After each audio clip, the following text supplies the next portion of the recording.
7 Psychological Tricks Men Use When They're Crazy About You.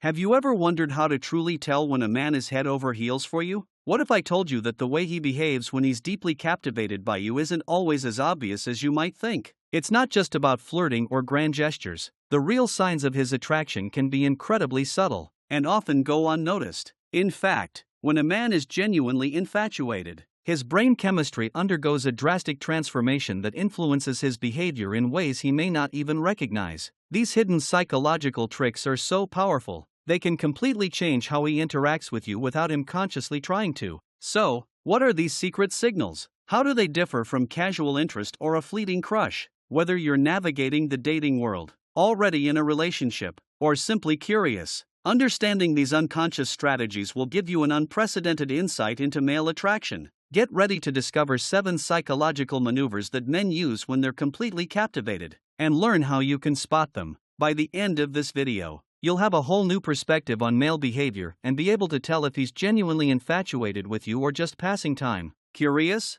Let's dive in. 1. Lifestyle mirroring.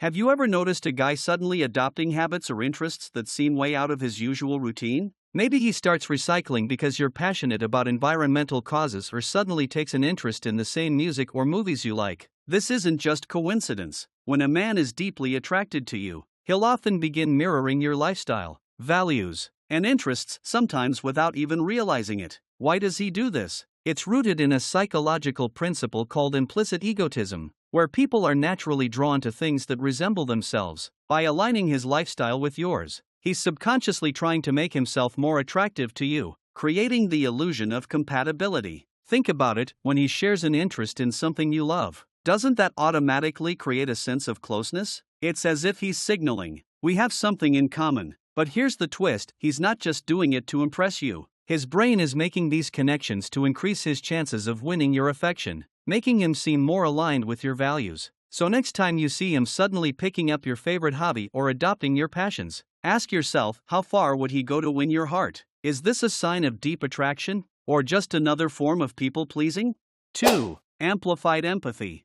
What if a man could understand your emotions even before you express them? Have you ever had a guy sense when you're feeling down, even though you didn't say a word? This heightened sense of empathy is one of the most fascinating signs that a man is truly captivated by you. When someone is intensely focused on another person, their brain becomes wired to pick up on subtle emotional cues, often even before they're verbalized. Studies show that when someone observes a loved one in pain, their brain reacts as if they're experiencing it themselves. It's not just about being a good listener, this is empathy on overdrive. He might notice the little things, your body language, the way you hold yourself, or the slight tone in your voice that gives away what you're really feeling. It's almost like he's tuned into your emotional frequency, and his own emotions shift accordingly. If you're happy, he's elated. If you're stressed, he feels your anxiety. But here's the kicker: why does this happen? Is it just a natural response? Or could it be a strategy? Could he be trying to bond with you on a deeper, emotional level, hoping that his sensitivity will make you feel closer to him? And is this intense empathy something he can turn on and off? Or is it a sign that he's deeply invested in understanding you? 3. Strategic self-improvement.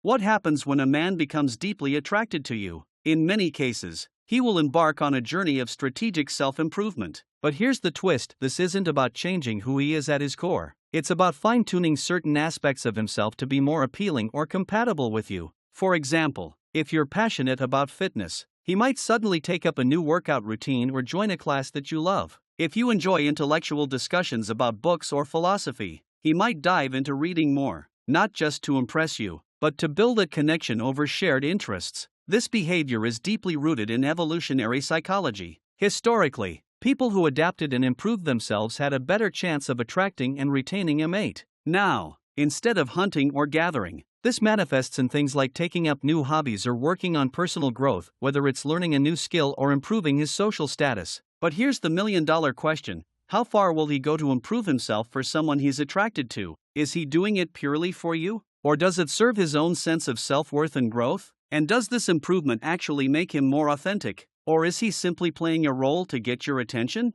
4. Subtle territory marking. Have you ever noticed a guy subtly trying to mark his territory in social situations, but in ways that are almost unnoticeable? It's not about being possessive or overbearing, it's more about creating small, yet significant, associations between the two of you. This behavior is rooted in evolutionary psychology, where our ancestors needed to demonstrate their connection to a potential mate. However, in modern times, this manifests in more subtle, socially acceptable ways. For example, he might drop an inside joke when you're in a group, making sure that everyone knows it's something special between the two of you. He could also find little reasons to touch you in casual settings, like a light arm tap or a friendly nudge during a conversation. And let's not forget about social media. He might be the first to like or comment on your posts, subtly asserting his presence in your digital world. But here's the thing. Could these actions be a way of claiming a space in your life without being overt about it? Is he trying to signal to others that you have a special connection? Or is this a sign of insecurity? A subtle plea for attention and acknowledgement from you? 5. Selective vulnerability.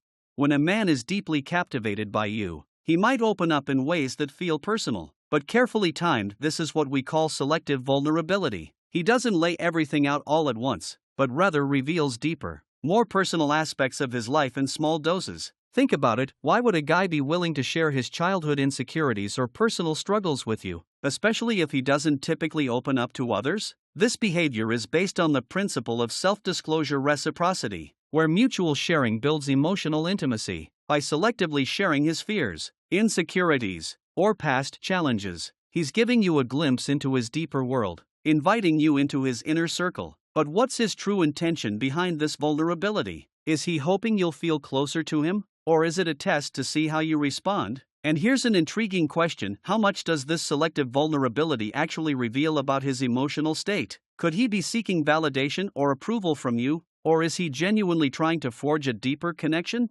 6. Expansive humor. Have you ever noticed how a man's sense of humor seems to shift when he's completely captivated by you? Suddenly, his jokes are tailored to your preferences, and he seems to know exactly what makes you laugh. This isn't about trying to be funny all the time. This is a strategic adaptation of his humor style to match what he knows will resonate with you. For example, if you enjoy clever wordplay, he might start slipping more puns into conversation. If you prefer dry wit, he might adjust his style to suit that. It's like he's learning the secret recipe to make you smile. Why does this happen? It's all about bonding through shared humor. Studies have shown that shared laughter strengthens emotional connections, making humor one of the most powerful tools in attraction. But here's the question: why does he feel the need to adapt his humor for you? Is it because he genuinely enjoys making you laugh? Or is he trying to create a stronger emotional bond? And can humor be a form of subtle communication, signaling deeper feelings without actually saying a word? 7. Attention optimization. Imagine a scenario where a man gives you his full, undivided attention at one moment, and then pulls back for a short while. This isn't about playing games, it's attention optimization, a subtle strategy to keep you intrigued and engaged. What does this mean? Simply put, he's calibrating how and when he gives you his attention to ensure that it always feels special. Instead of constant communication, he might focus on making every interaction meaningful, planning an incredible date night where every moment is centered around you, only to follow it with a couple of days of less frequent texting. This strategy works on the psychological principle of intermittent reinforcement, where unpredictable rewards are more enticing than consistent ones. Why does he do this? Is he trying to maintain a sense of excitement and novelty in your connection? Or is it a tactic to keep you wondering, always leaving you wanting more? And does this form of attention show his true interest in you, or is it just a way to avoid seeming too available or predictable?